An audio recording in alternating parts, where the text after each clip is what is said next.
Hello दोस्तों। आज हम पढ़ रहे हैं इलेक्ट्रिसिटी एंड मैग्नेटिज्म का lecture number 5। Electric field at equatorial point of any dipole. ठीक हो गया। तो देखो मैंने दोस्तों इससे पहले वाले लेक्चर में मैंने आपको बताया था कि इलेक्ट्रिक डाइपोल क्या होता है, इलेक्ट्रिक डाइपोल का एक्सियल लाइन क्या होती है और इलेक्ट्रिक डाइपोल की इक्वेटोरियल लाइन क्या होती है, और इलेक्ट्रिक डाइपोल की जो चार्ज हैं उनके द्वारा उसकी एक्सियल पॉइंट, किसी एक्सियल पॉइंट पर इलेक्ट्रिक फील्ड बताया था। ऐसे बताया था मैंने, क्या कहते हैं, सपोज एक इलेक्ट्रिक डाइपोल है ये, ठीक है, जिसका सेंटर मिड पॉइंट ओ है और इसकी टोटल लेंथ 2l है। ठीक है, इसके द्वारा इसके एक्सियल पॉइंट पर ये एक्सियल लाइन हुई ना, तो एक्सियल लाइन पर किसी पॉइंट पर इलेक्ट्रिक फील्ड हमने बताया था क्या होता था, 1/4πε0 2p/r³, जहां पर where r is the distance from centre या मिड पॉइंट ऑफ डाइपोल, ये बताया था हमने एक्सियल पॉइंट पर। आज वैसे हम बता रहे हैं electric field intensity at equatorial point of dipole या इक्वेटोरियल लाइन ऑफ डाइपोल। ठीक हो गया। तो देखो eight equatorial line of dipole. ठीक है दोस्तों। तो देखो मैंने कहा सपोज मेरे पास एक डाइपोल है। हाँ ठीक है दोस्तों, इससे पहले मैं आपको एक चीज बताना चाहता हूँ। देखो सपोज आपने 11th में पढ़ा होगा, या वेक्टर जो बुक फर्स्ट है उसमें है क्या, अगर दो वेक्टर है, कोई भी दो वेक्टर है, सपोज एक वेक्टर ए है और एक वेक्टर बी है, यदि किसी एंगल थीटा पर है, ठीक है, सपोज एक वेक्टर ए है एक वेक्टर बी है, ये किसी एंगल थीटा पर इंक्लाइंड है, ठीक है, एक दूसरे पर, तो इनका जो रिजल्टेंट होता है वो होता है √a² + b² + 2ab cos theta. ठीक है, a² मतलब modulus of a² modulus of b² + 2 modulus of a modulus of b into cos theta, where theta is the angle between the vectors. ठीक है, तो देखो ये इन दोनों का रिजल्टेंट होगा। अब ये रिजल्टेंट क्या होगा, इनके बीचों बीच जाएगा, ये इनके बीचों बीच जाएगा। ठीक है, रिजल्टेंट। अब देखो रिजल्टेंट बीचों बीच कब जाएगा, सपोज मैग्नीट्यूड ऑफ ए बराबर मैग्नीट्यूड ऑफ बी है। यदि मैग्नीट्यूड ऑफ ए बराबर मैग्नीट्यूड ऑफ बी है, तब जो ये वेक्टर होगा ना बीचों बीच जाएगा, मतलब इस एंगल को क्या करेगा, बाइसेक्ट करेगा, मतलब ऊपर भी θ/2 नीचे भी θ/2। और यदि magnitude of A greater than magnitude of B, ठीक है, तो देखो तब क्या होगा, देखो दो वेक्टर हैं जैसे नहीं, एक वेक्टर ए है एक वेक्टर बी है, थीटा एंगल पर इंक्लाइंड है। ठीक है, अगर magnitude of A greater than magnitude of B, तो इनका जो रिजल्टेंट होगा ये आर, वो क्या होगा, थोड़ा ए की तरफ होगा, ऐसे थोड़ा कहां की तरफ होगा, ए की तरफ होगा, ऐसे करके। ठीक हो गया। यदि क्या होगा, magnitude of B greater than magnitude of A, तो जो रिजल्टेंट होगा थोड़ा ए की तरफ ज्यादा होगा।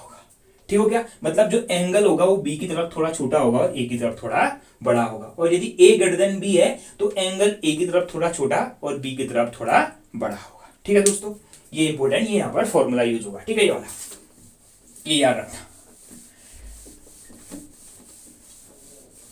ठीक है दोस्तों, तो देखो मैंने कहा सपोज मेरे पास एक डाइपोल है, मेरे पास एक इलेक्ट्रिक डाइपोल है।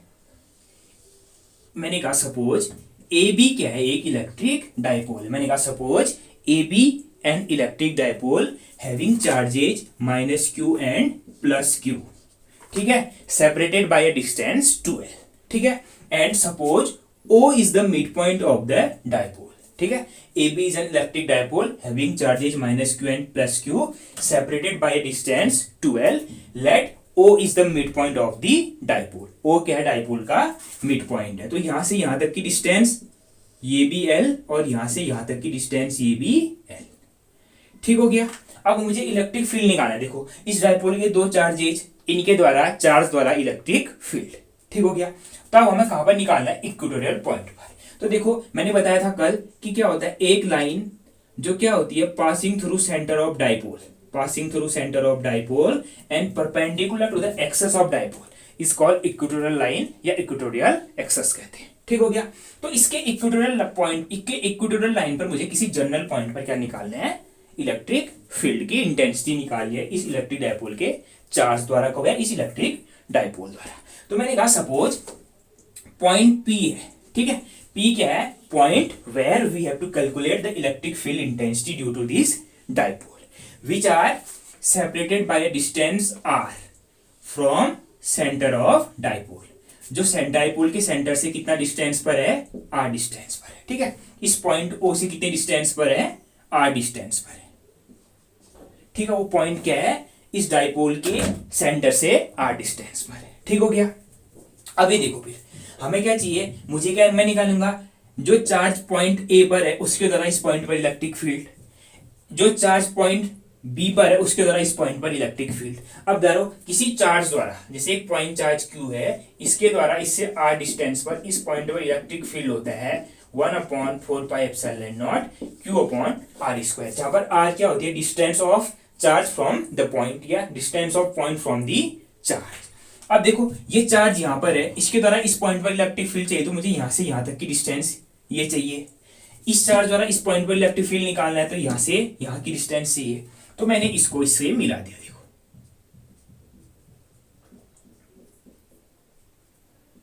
इससे मिला दिया। वैसे ही देखो मैंने इसको भी मिला दिया इस पॉइंट बी से। ठीक हो गया। अब देखो ये एल है, ये आर है, तो देखो राइट एंगल ट्राइंगल हुआ ना, एक राइट एंगल ट्राइंगल हुआ, नहीं हुआ? देखो ए ओ पी या बी ओ पी क्या हुआ, right angle triangle. Right angle triangle में क्या होता है, बेस का स्क्वायर प्लस हाइपोटेनस का स्क्वायर इज इक्वल टू, नहीं, बेस का स्क्वायर अपॉन परपेंडिकुलर का square is equal to hypotenuse का स्क्वायर। तो देखो यहां पर ये क्या निकल जाएगा, इसकी वैल्यू हो जाएगी under root R square plus L square. वैसे इसकी वैल्यू हो जाएगी under root R square plus L square. देखो लंब का स्क्वायर प्लस आधार का स्क्वायर बराबर क्या, कर्ण का स्क्वायर, या बेस का स्क्वायर प्लस परपेंडिकुलर का स्क्वायर इक्वल टू हाइपोटेनस का स्क्वायर। ठीक हो गया। तो देखो ठीक हो गया। तो देखो electric field at point P due to charge at A, जो चार्ज A पर है। ठीक है, जो चार्ज कहां पर है, A पर है, इसके द्वारा इलेक्ट्रिक फील्ड मैंने क्या मान लिया, सपोज EA मान लिया। तो देखो 1/4πε0 Q/r²।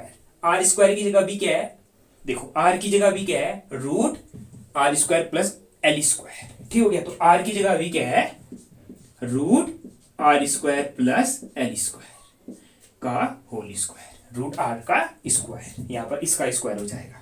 ठीक हो गया। अब मैंने आपको बताया था एक पॉजिटिव चार्ज द्वारा जो इलेक्ट्रिक फील्ड की डायरेक्शन होती है किसी भी पॉइंट पर, वो क्या होती है, चार्ज से बाहर की तरफ, अवे फ्रॉम द चार्ज। और किसी भी पॉइंट पर एक नेगेटिव चार्ज द्वारा इलेक्ट्रिक फील्ड की डायरेक्शन होती है टुवर्ड्स द उस चार्ज की तरफ। तो देखो इस नेगेटिव चार्ज द्वारा जो पॉइंट ए पर है, इसके द्वारा इस पॉइंट पी पर इलेक्ट्रिक फील्ड की डायरेक्शन कहां की तरफ होगी, टुवर्ड्स इटसेल्फ, इसकी तरफ होगी। तो कहां की तरफ होगी, इधर की तरफ होगी। ठीक हो गया, इधर की तरफ होगी। ठीक है, ये ठीक हो गया। देखो एक चीज तो ये हो गया। ठीक है, तो कहां की ओर होगी, along P A, along P A की डायरेक्शन में होगी।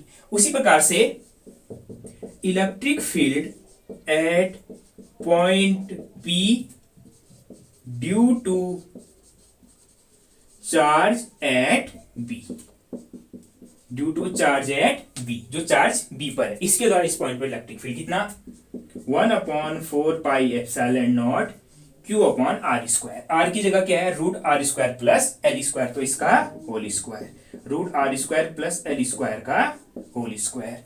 और मैंने आपको बताया था पॉजिटिव चार्ज द्वारा किसी भी पॉइंट पर electric field away from the positive charge, positive charge से बाहर की तरफ होगी, ऐसे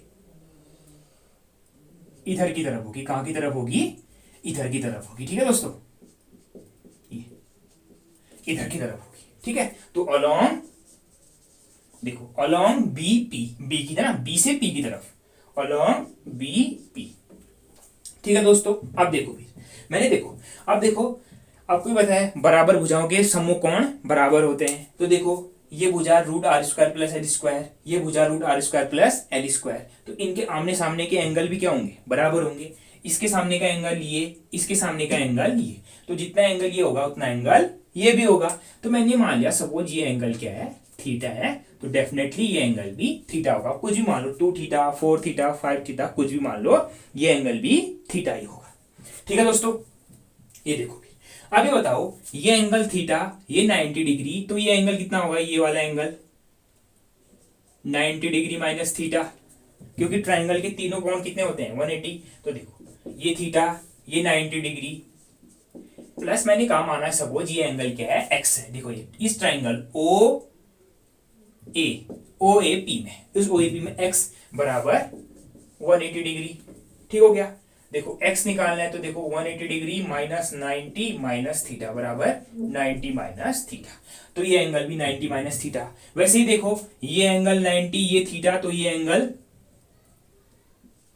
भी कितना हो जाएगा 90 माइनस थीटा। देखो ये 90 माइनस थीटा, ये 90 माइनस थीटा। अभी बताओ ये बीपी, ये लाइन क्या है, एक स्ट्रेट लाइन है ना। ये देखो ये बीपी वाली लाइन है, जो ये बीपी लाइन वाली क्या है, एक स्ट्रेट लाइन है, ऐसे देखो। ठीक हो गया। अब एक स्ट्रेट लाइन में एंगल पूरा कितना होता है, ये भी 180 डिग्री और ये भी 180 डिग्री। ठीक है। तो देखो इस स्ट्रेट लाइन में ये angle 90 degree minus theta plus ये एंगल 90 माइनस थीटा प्लस ये एंगल एक्स बराबर 180 डिग्री। ठीक हो गया। देखो 90 minus theta plus 90 minus theta plus x बराबर 180 डिग्री। तो देखो 90 90 180, 180 से 180 कट गया, तो देखो -2 थीटा प्लस एक्स बराबर 0। तो एक्स बराबर 2 थीटा। तो इसका मतलब ये एंगल कितना होगा 2 थीटा। ये एंगल कितना होगा 2 थीटा होगा। ठीक है दोस्तों। देखो ये एंगल थीटा, ये एंगल थीटा, क्योंकि बराबर हो जाओगे, समकोण बराबर होते हैं। ये थीटा, ये 90, तो ये 90 माइनस थीटा, ये थीटा, ये 90, तो ये 90 माइनस थीटा। अभी देखो ये बीपी क्या एक स्ट्रेट लाइन है, इसमें देखो टोटल एंगल क्या होता है स्ट्रेट लाइन में 180 ये टोटल 360। तो देखो 90 minus theta, 90 minus theta plus ये एक्स बराबर 180 डिग्री। तो यहां से ये एक्स निकल गया कितना 2 थीटा। ये एंगल 2 थीटा हो गया। ठीक है दोस्तों। अब देखो फिर, अभी देखो दोस्तों, ये देखो इस पॉइंट पी पर, देखो ये पॉइंट पी है, दोबारा दिखा रहा हूं। देखो ये पॉइंट पी है, इस पॉइंट पर देखो ये पॉइंट पी है, इस पॉइंट पर इलेक्ट्रिक फील्ड ए की डायरेक्शन इस डायरेक्शन में, देखो ये कहां की तरफ है, ऐसे नीचे की तरफ है, मैंने ये बना दिया। ठीक हो गया। ई भी कहां की तरफ है, इधर की तरफ है। देखो कहां की तरफ है, इधर की तरफ है। देखो ई बी, इलेक्ट्रिक फील्ड एक वेक्टर क्वांटिटी होती है ना। तो देखो इस पॉजिटिव चार्ज द्वारा इस पॉइंट पर इलेक्ट्रिक फील्ड ये हो गया, मैंने ऐसे बना दिया। इस पॉइंट पर इस नेगेटिव चार्ज द्वारा इलेक्ट्रिक फील्ड ये हो गया। इन दोनों वेक्टर्स के बीच का एंगल कितना है 2 थीटा है। ठीक है दोस्तों। तो देखो यदि दो वेक्टर उनके बीच का एंगल थीटा होता है तो उन दो वेक्टर्स का रिजल्टेंट आर होता है। ठीक हो गया। यहां पर देखो इलेक्ट्रिक फील्ड तो एक वेक्टर ही है फिर। तो देखो दो इलेक्ट्रिक फील्ड कितने एंगल पर है 2 थीटा एंगल पर है, अभी थीटा की जगह 2 थीटा है। तो इनका resultant electric field at point P. ठीक है। ठीक है, ये देखना resultant electric field at point P. ठीक हो गया दोस्तों। अब देखो, ठीक है, तो देखो at point P RESULTANT resultant electric field at point P पर रिजल्टेंट इलेक्ट्रिक फील्ड EP। ठीक है। रिजल्टेंट इलेक्ट्रिक फील्ड क्या होता है, देखो √A² plus B² plus 2AB cos theta, अभी थीटा की जगह 2 थीटा है। तो A² EA का स्क्वायर प्लस EB का square plus 2EA EB cos theta, theta की जगह 2 थीटा। ठीक हो गया। अभी बताओ इस पॉइंट P पर इलेक्ट्रिक फील्ड EA कितना है 1/4πε0 Q अपॉन, देखो √R² प्लस L² का होल स्क्वायर, तो कितना R² प्लस L², और EB कितना है 1/4πε0 Q upon R² plus L²। तो देखो इस पॉइंट P पर मैग्नीट्यूड ऑफ EA बराबर मैग्नीट्यूड ऑफ EB है, खाली डायरेक्शन अलग अलग है। EA की डायरेक्शन इधर की तरफ है, EB की डायरेक्शन इधर की तरफ है, लेकिन मैग्नीट्यूड क्या है दोनों का सेम है। क्या है, मैग्नीट्यूड ऑफ EA बराबर मैग्नीट्यूड ऑफ EP, क्योंकि अभी हमने इसके अंदर क्या रखना है मैग्नीट्यूड रखना है। ठीक है दोस्तों। तो देखो क्या है, सिंस मैग्नीट्यूड ऑफ EA बराबर मैग्नीट्यूड ऑफ EB, ठीक हो गया, दोनों बराबर है। तो देखो ई ए स्क्वायर ई बी की जगह भी ई ए स्क्वायर प्लस 2 ई बी की जगह भी ई ए, तो ई ए स्क्वायर कॉस 2 थीटा। तो पूरी इक्वेशन में क्या हो गया, ई ए स्क्वायर कॉमन हो गया, मैंने बाहर ले लिया, रूट से बाहर ले लिया तो क्या ई ए बचेगा। तो ई ए बराबर ई पी बराबर E A root 1 + 1 + 2 cos 2 theta, 2 cos 2 theta. ठीक है दोस्तों, तो देखो resultant electric field at point P E P बराबर ई ए रूट 2 + 2, ये 1 + 1 2 cos 2 थीटा। अब देखो 2, ठीक है, ये बताओ cos 2 थीटा की वैल्यू कितनी होती है, एक होती है 1 - 2 sin स्क्वायर थीटा और एक होती है 2 cos स्क्वायर थीटा -1। तो cos इसकी वैल्यू cos 2 थीटा की जगह क्या रख दिया, 2 cos स्क्वायर थीटा -1। ठीक है, होता है cos 2 थीटा बराबर क्या होता है, 2 cos स्क्वायर थीटा -1। तो देखो ई ए बराबर ई पी बराबर 2 + 4 cos स्क्वायर थीटा -2। तो देखो 2 - 2 0, तभी मैंने यहाँ पर 1 - 2 sin स्क्वायर थीटा नहीं लिया, क्यों, क्योंकि मुझे इस 2 को एलिमिनेट करना था। तो देखो 2 से 2 कट गया, तो resultant electric field at point P E P बराबर ये, अब देखो रूट 4 cos स्क्वायर थीटा, तो रूट हटेगा तो क्या होगा, 4 की जगह 2, cos स्क्वायर थीटा की जगह cos थीटा, 2 cos थीटा। ठीक हो गया दोस्तों।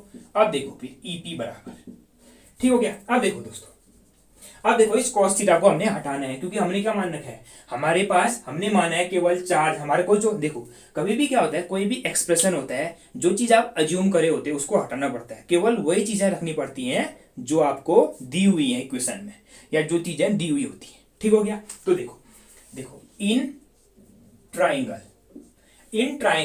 एओपी, इन ट्राइंगल एओपी में, एओपी को या बीओपी किसी में भी करो, एओपी में cos थीटा निकालो। तो देखो cos थीटा बराबर क्या होता है, आधार बट्टे कर्ण बेस अपॉन हाइपोटेनस। तो देखो बेस कितना है, देखो एओ बट्टे हाइपोटेनस कितना एपी। तो देखो cos थीटा बराबर कितना, एओ कितना है एल डिवाइडेड बाय एपी कितना है, root R square plus L square, root R square plus L square. ठीक हो गया। इस cos थीटा की वैल्यू यहां रखते हैं और ए की वैल्यू भी रख लेते हैं। तो देखो resultant electric field at point P E P बराबर ए की जगह कितना है, 1/4 pi epsilon naught Q upon R square plus L square into cos theta की जगह L upon R square plus L square, root R square plus L square है, मैंने कर लिया R square plus L square की power 1/2। तो देखो आप देखो Q इंटू 2L क्या होता है, डाइपोल का डाइपोल मोमेंट P, तो मैंने P रख दिया, divided by 4 pi epsilon naught R square plus L square की पावर 3/2। देखो R square plus L square की power 1 into R square plus L square की पावर 1/2, कितना हो गया 3/2 हो गया। ठीक हो गया। तो देखो electric field at equatorial line of any dipole कितना होता है, P/4 pi epsilon naught R square plus L square की पावर 3/2। अब क्या होता है, देखो इलेक्ट्रिक डाइपोल एग्जिस्ट करता है मॉलिक्यूल्स में, तो ये जो लेंथ L होती है ये क्या होती है, मच लेस देन R कहो, या R is much greater than L। ठीक हो गया। तो देखो if R is much greater than L, तो हम L को R को क्या करेंगे, L को क्या कर देंगे, नेग्लेक्ट कर देंगे। देखो अब देखो ये 1 मीटर है, ये 1 नैनोमीटर है, ये 1 मीटर है, ये 1 एंगस्ट्रॉम है, 1 एंगस्ट्रॉम, ये 1 मीटर है, ये 10 की पावर -10 मीटर है। तो देखा बहुत छोटा होना L, तो हम L को नेग्लेक्ट कर देंगे। L को नेग्लेक्ट करेंगे तो L को हटाएंगे तो यहाँ से R स्क्वायर, देखो क्या हो जाएगा, electric field at equatorial point पर हो जाएगा 1/4 pi epsilon naught P upon R square की पावर 3/2। तो ये 2 से 2 कट गया, तो electric field at equatorial point EP बराबर 1/4 pi epsilon naught P upon R cube, P upon R cube. ठीक हो गया। तो देखो किसी भी पॉइंट पर ये होगा। ठीक हो गया दोस्तों। तो देखो electric field at equatorial line of any electric dipole कितना होता है 1/4πε0 P upon R cube. Generally ये पूछा जाता है, ये कभी कभी ऐसा भी पूछ सकता है। ठीक है, P upon R square plus L square की पावर 3/2। ऑप्शंस में मैक्सिमम ये पॉसिबिलिटी होती है, ये पूछा होता है। ठीक हो गया दोस्तों। अब एक चीज दोस्तों, ये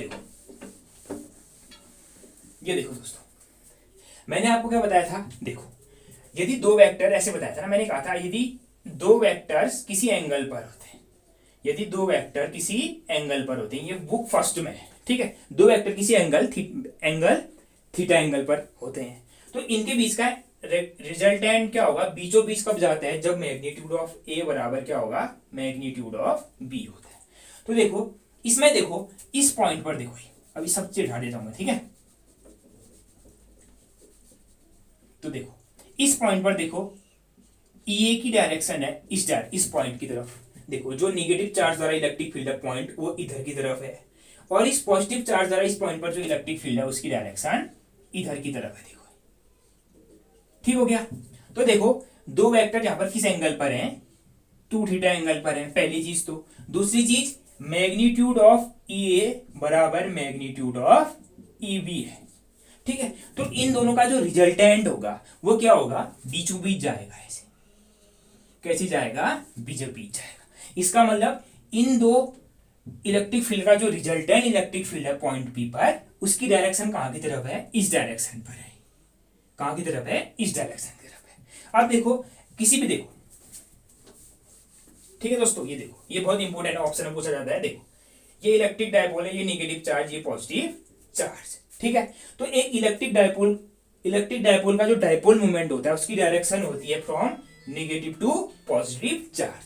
तो इसी प्रकार से इस डायपोल की डायरेक्शन नेगेटिव से पॉजिटिव की तरफ होगी, नेगेटिव से पॉजिटिव होगी। अब देखो इस पॉइंट पी पर जो इलेक्ट्रिक फील्ड की डायरेक्शन है वो कहां से, पॉजिटिव से नेगेटिव है, पॉजिटिव से नेगेटिव है। इसका मतलब कहां की तरफ है, opposite to the direction of dipole movement. तो देखो electric field at equatorial line of any electric dipole कितना होता है, P upon 4πε into R cube, वो मैग्नीट्यूड, और डायरेक्शन होती है opposite to the direction of dipole movement of dipole. ठीक है, तो देखो ये बहुत इंपॉर्टेंट है। ठीक है दोस्तों, ठीक है दोस्तों, ये बहुत इंपॉर्टेंट है। ठीक है, देखो ठीक है, देखो eight equatorial line of dipole the direction of electric field, the direction of electric field at equatorial line of dipole, the direction of electric field is opposite to direction of dipole movement of the dipole movement of the electric dipole। ये बहुत important है दोस्तों, ये option में पूछा जाता है। तो एक नंबर के ऑप्शन होते हैं उन्हें पूछा जाएगा कि इलेक्ट्रिक डायपोल के इक्वेटोरियल लाइन पर या इक्वेटोरियल पॉइंट पर जो इलेक्ट्रिक फील्ड होता है उसकी डायरेक्शन कहां की तरफ होती है, opposite to the direction of dipole movement of the electric dipole. देखो ये इलेक्ट्रिक डायपोल है, नेगेटिव चार्ज पॉजिटिव चार्ज, इसके द्वारा जो उससे r डिस्टेंस पर सेपरेट है उसके मिड पॉइंट से इक्वेटोरियल लाइन पर, इस पॉइंट पर इलेक्ट्रिक फील्ड की direction opposite to the direction of dipole movement, क्योंकि डायपोल मूवमेंट की डायरेक्शन होती है फ्रॉम नेगेटिव टू पॉजिटिव। तो देखो इलेक्ट्रिक फील्ड की डायरेक्शन पॉजिटिव से नेगेटिव, इसका मतलब opposite to the direction of dipole movement. या कभी पूछ सकता है पॉजिटिव से नेगेटिव होगी या नेगेटिव से पॉजिटिव होगी, या along the direction of dipole movement या opposite the direction of dipole movement. तो opposite to the direction of dipole movement कहो या from positive to negative charge हो। ठीक है दोस्तों, ये बहुत इंपॉर्टेंट है, ये ऑप्शन में पूछा जाता है। ठीक है दोस्तों, ओके, थैंक यू दोस्तों।